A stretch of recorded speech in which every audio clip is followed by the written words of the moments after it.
Imagine the sound. It is not just a siren, it is a mechanical scream that vibrates through the concrete beneath your feet, rattling the glass of the windows, echoing down the empty streets of Tel Aviv in the dead of night. The sky above is no longer a canvas of stars.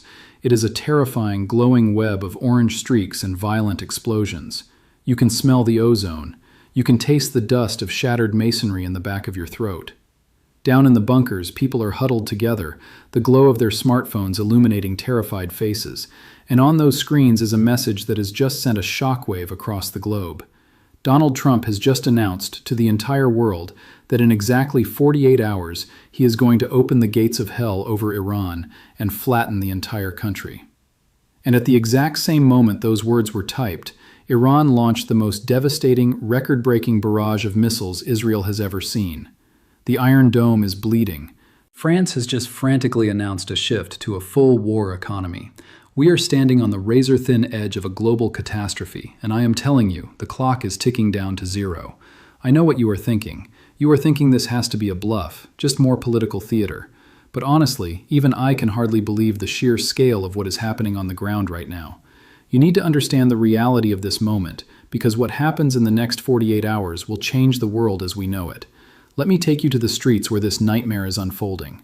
Since last night, right through to the middle of the day, Iran has unleashed an absolute torrential downpour of fire upon Israel. We are not talking about a few rogue rockets fired blindly into the desert. We are talking about highly coordinated, relentless salvos raining down every single hour. The reports coming in are staggering. Heavy impacts are tearing through Tel Aviv. Residential areas, places where families were just trying to sleep, have been turned into absolute war zones. Cars have been crushed into unrecognizable husks of twisted, burning metal by the sheer kinetic force of the impacts. Debris litters the highways like jagged shrapnel. Emergency responders are desperately digging through the rubble of multiple damaged buildings, the flashing red and blue lights cutting through the thick, suffocating smoke. People are trapped in their safe rooms, listening to the earth shake above them, praying that the next impact does not find their roof. Fox News and international observers are broadcasting with a tone of genuine, unvarnished panic. They are watching multiple waves of attacks, night and day, without pause. They are terrified because this is one of Iran's first truly direct, sustained missile assaults, and it is hitting with a brutality that no one fully anticipated. Central Israel has been under continuous bombardment for hours. But here is the most chilling part of this entire nightmare: the strategy. It is cold, calculating, and devastatingly effective. Iran did not just fire their biggest weapons first. No, in the dead of night, they began with a massive swarm of cluster munitions. The entire purpose of this was to overwhelm the Israeli air defense systems, to force them to fire interceptor after interceptor until their magazines were completely empty. They systematically exhausted the shield, and once the skies were naked, once the defense grids were completely oversaturated and effectively blinded, that is when the real horror began.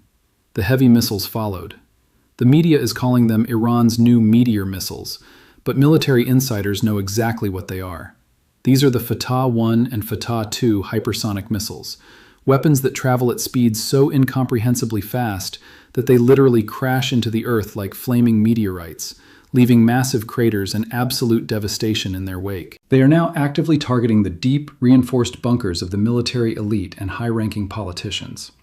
They are sending a message that no matter how deep you hide, no matter how thick the concrete is above your head, you are not safe. But what happens when a nation realizes its invincible shield is gone and the real fire is just beginning to fall? Let us pause for a moment and look at the deeper truth here. We all build iron domes in our own lives, do we not?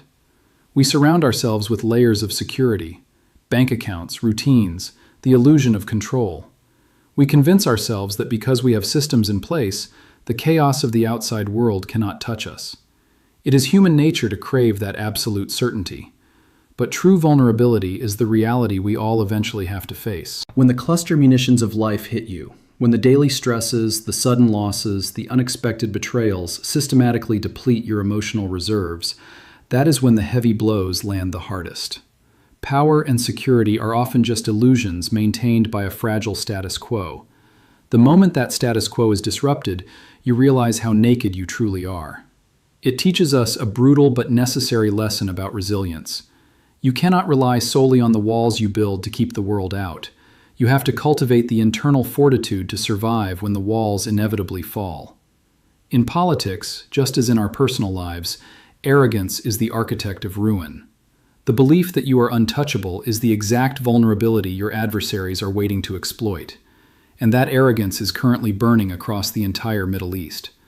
While the world was looking at Tel Aviv, the darkness over the Persian Gulf was shattered by another massive wave of destruction. Iran did not just target Israel, they turned their crosshairs on the broader coalition.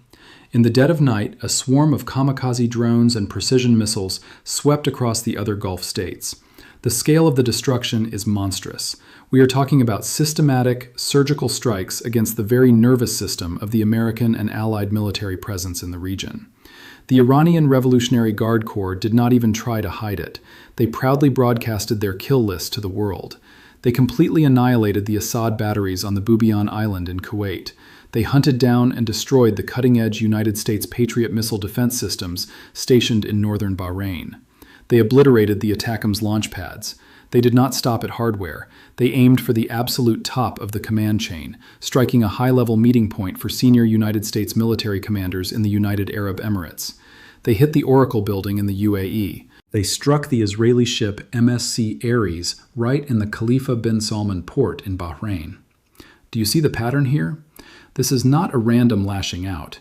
This is a methodical, surgical dismantling of Allied power in the region. Iran is executing these attacks without a single moment of hesitation. By their own official count, they have just initiated their 94th wave of attacks. That is an average of 3 massive, coordinated strike waves every single day. The sky is constantly full of fire, and there is absolutely no end in sight. The sheer logistical endurance required to maintain this level of bombardment is staggering. It is bleeding the region dry, exhausting the defenders, and creating an atmosphere of perpetual, suffocating dread. How did the most heavily funded military outposts on Earth suddenly become sitting ducks in the endless desert? Think about the nature of strategy and the deadly trap of underestimation. For decades, the dominant powers assumed that their overwhelming financial and technological superiority guaranteed them the victory. They built massive, expensive fortresses, assuming the smaller players would simply cower in the shadows. But the marginalized, the cornered, they do not just sit and wait to be destroyed. They observe. They study every blind spot. They find the exact pressure points where $1 million system can be brought down by a $1,000 drone. This is a profound truth about power dynamics. When you are at the top, you become rigid. You rely on the old ways of doing things because they worked in the past. But the underdog is entirely forced to innovate just to survive. They adapt with a ruthless creativity. In your own life, never assume that your current position of strength is permanent. The moment you stop evolving, the moment you assume your opponent is too weak or too primitive to challenge you, you have already lost. True strength requires constant vigilance and the humility to recognize that anyone, no matter how small they seem, can find the crack in your armor if they look long enough. Now, let me tell you about the most terrifying development in this entire chaotic theater. Alongside this relentless offensive, Iran has quietly, systematically transformed its own defense grid into an absolute death trap for American aircraft. Just yesterday, the world watched in stunned disbelief as multiple advanced United States fighter jets and helicopters were suddenly swatted from the sky. A former commander of the Israeli Air Force finally broke the silence and explained exactly why this is happening, and his explanation is chilling. After the 12-day war last year, Iran completely tore up their old military doctrine. They threw away the old rule book. They divided their nation into 31 completely independent air defense zones. This means that even if Tehran, the central brain, is completely cut off, hacked, or destroyed, the rest of the body keeps fighting with deadly precision. They have deployed highly mobile missile defense systems that operate on a shoot-and-scoot tactic. They burst from hidden subterranean tunnels carved deep into the impenetrable mountain ranges, fire their deadly payload, and vanish back into the earth before retaliation can even be calculated. But here is the part that is keeping American pilots awake at night, staring at the ceiling in cold sweats. Iran is now using advanced passive infrared tracking systems. For decades, a fighter pilot knew he was being targeted because his radar warning receiver would scream at him when an enemy painted him with radar. It gave him precious seconds to dive, deploy countermeasures, and fight for his life. But passive infrared emits absolutely nothing. It is a silent killer. It simply looks at the heat signature of the jet engines against the cold sky. This means that an American pilot flying a multi-million-dollar piece of state-of-the-art machinery will only realize he has been targeted when the missile is physically screaming through the air directly at his cockpit, mere seconds away from impact. It is a terrifying blind game of Russian roulette. And to make matters worse, the critical backbone of this new invisible shield is China's HQ-9B. This is Beijing's absolute top-tier, long-range surface-to-air missile, equipped with both active radar and a terminal infrared seeker. But wait, because it gets infinitely worse. The state-run Fars news agency, deeply connected to the Revolutionary Guard, has just announced that the next stage of this evolution is literally days away from deployment. Iran is not just stopping at the S-300 and S-400 systems. Intelligence is screaming that they are currently receiving the absolute bleeding edge of Russian military technology, the S-500 missile defense systems. And honestly, watching this unfold, it makes terrifying sense. Every single day, military observers are tracking massive Russian Antonov heavy transport aircraft landing on Iranian runways under the cover of darkness. They are certainly not delivering humanitarian aid or plush toys. They are delivering the ultimate fortress walls. In the coming days, we are going to see a horrifying reality. Either the United States is going to lose a catastrophic number of fighter jets and precious pilots, or they are going to be forced to massively pull back their air operations just to keep their people alive. But I have to tell you, the chances of the Americans backing down are virtually zero. Why? Because the ground offensive has to happen, and you cannot send troops into the meat grinder without eyes and fire in the sky. If the skies are completely locked down and the ultimate deadline is ticking away, how exactly does a superpower strike a fortress without sending its own people into a slaughterhouse? This brings us to the profound psychological weight of walking into the unknown. Imagine being that pilot. You are surrounded by the most sophisticated technology the human mind has ever created, yet you are flying completely blind into a silent trap. There is a deeply human lesson here about the limits of technology and the terrifying nature of unseen threats. In our modern society, we worship data. We believe that if we have enough information, enough metrics, enough warnings, we can navigate any crisis safely. But the most dangerous moments in life are the ones that give absolutely no warning. They are the silent crises, the sudden illness, the economic crash, the betrayal by someone you trusted. These things do not ping on our radar until they are already upon us. How do you navigate a world where the instruments fail you? You have to rely on instinct, on raw courage, and on the acceptance that you cannot control everything. True leadership, whether it is commanding a military unit or managing your own family through a crisis, requires the mental fortitude to move forward even when the darkness is absolute. It is about making the hardest choices when the data stops making sense, and all you have left is your own moral compass and strategic intuition. Which brings us to the man who is currently holding the detonator to this entire powder keg, Donald Trump. With only 48 hours left before the promised hell breaks loose, in a late-night post on Truth Social that sent shockwaves through every intelligence agency on the planet, Trump doubled down on his catastrophic ultimatum.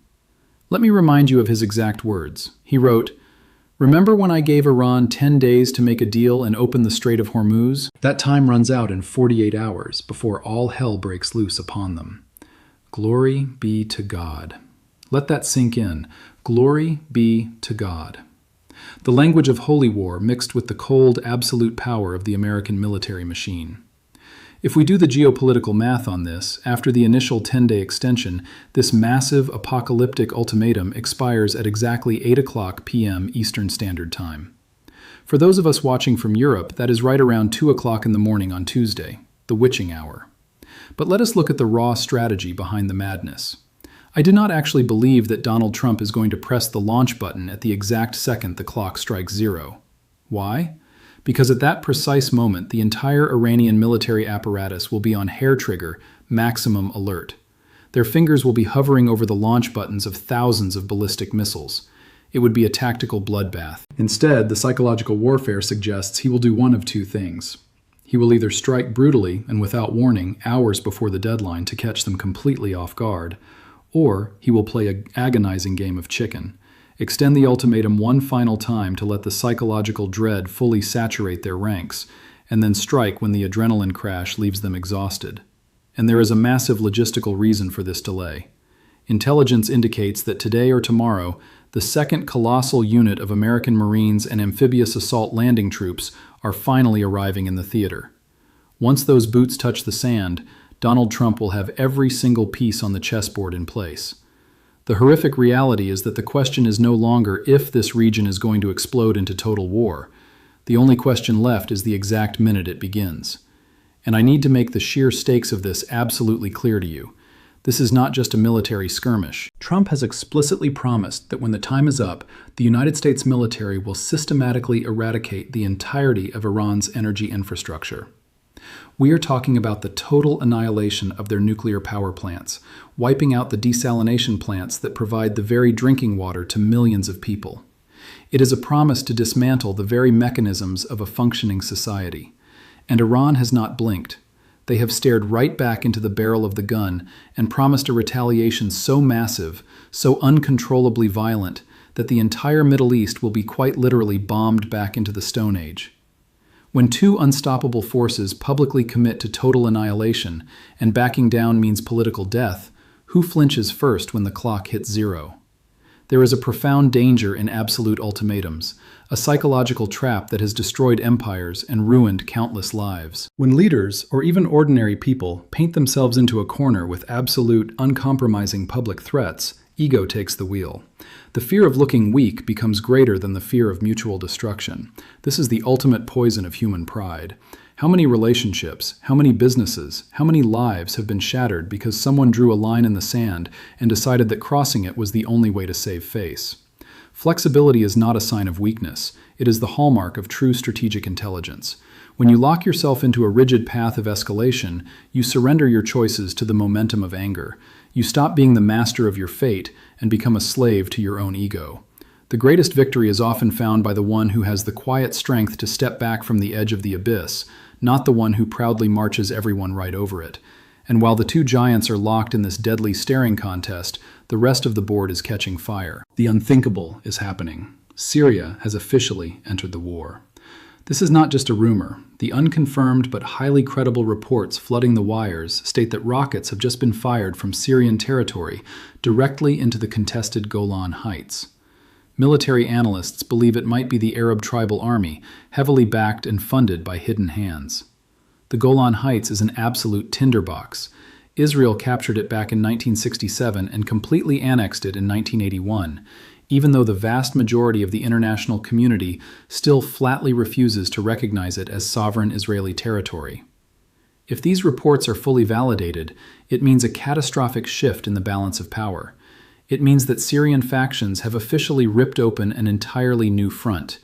Israel is already bleeding from 1,000 cuts. They are fighting for their absolute survival against a multi-headed hydra. They are taking fire from Iran directly. They are battling Hezbollah in the treacherous terrain of Lebanon. They are engaged in brutal, block-by-block urban warfare with Hamas in Gaza. They are dodging ballistic missiles fired by the Houthis from Yemen. And now, the Syrian rebel territories are joining the slaughter. That makes 5 active fronts. Israel is entirely surrounded by a ring of fire.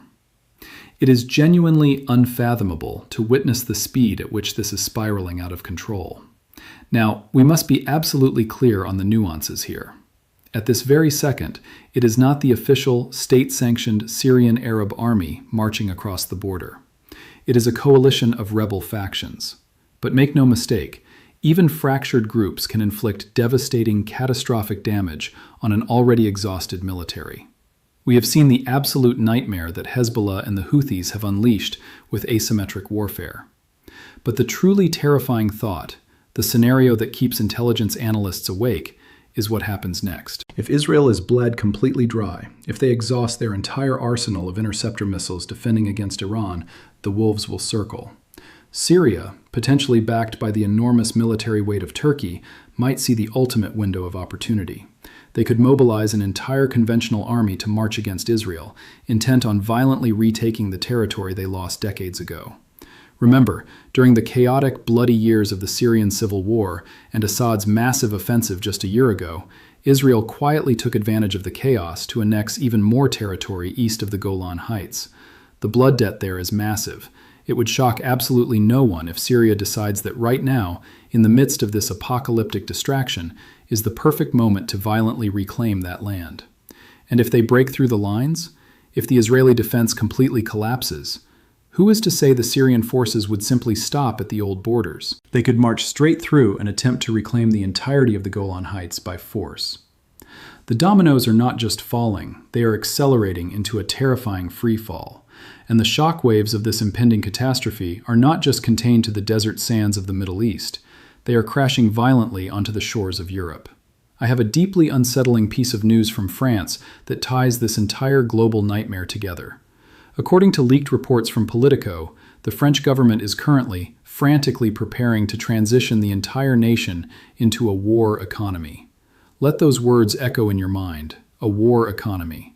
France is suddenly pushing a massive, desperate military planning bill designed to completely quadruple their stockpile of combat drones by the end of this decade and drastically, aggressively expand their missile arsenals. This is not routine defense spending. My friends, this is panic. To me, and to anyone paying close attention to the shifting tectonic plates of global power, this is a glaring neon sign. France is looking at the chaos, looking at Donald Trump, and silently preparing for the very real, terrifying possibility that the United States is going to abruptly pull out of NATO. They are looking at a future where Europe is left completely alone, naked and exposed to the wolves, and they are desperately trying to build an independent fortress before the storm hits. And mark my words, Germany and Great Britain are standing right behind them, drafting the exact same desperate announcements. We are already seeing the cracks in the civilian world. Volkswagen, the giant of German automotive engineering, a company that builds the cars sitting in your driveways, has just sent ripples through the industrial world by quietly announcing they are preparing to manufacture missiles and tank components. They are pivoting to the machinery of death just to compensate for the collapsing global auto market. The world is arming itself to the teeth. When car manufacturers start building tanks, when nations start hoarding missiles, and when the leaders of superpowers start talking about unleashing hell, we have crossed a terrifying psychological threshold. We are witnessing the fragility of the human experiment. All of our treaties, all of our grand institutions, all of our technological marvels, they are nothing but a thin veneer over the ancient tribal instincts of dominance and fear. History is not something that just happened in the past. It is a living, breathing beast, and it is waking up right in front of our eyes. The events unfolding in the shadows of the Middle East and the boardrooms of Europe are a brutal mirror held up to our own human nature. We build grand civilizations, yet we remain utterly incapable of escaping the primitive allure of absolute power and total destruction. As we watch these 48 hours tick away, as we watch the skies burn and the politicians gamble with the fate of millions, we are left to ponder a very dark, very personal question. If the architects of our world are this willing to tear it all down for the sake of pride and power, what does that mean for the rest of us who just want to live in peace? We are passengers on a train accelerating in the dark, driven by men who believe that walking away from a fight is worse than driving us all right off the cliff. The only thing left to do is open our eyes, understand the reality of the game being played, and brace for the impact of a world that will never be the same. Watch the skies, watch the clocks. The real history is being written right now.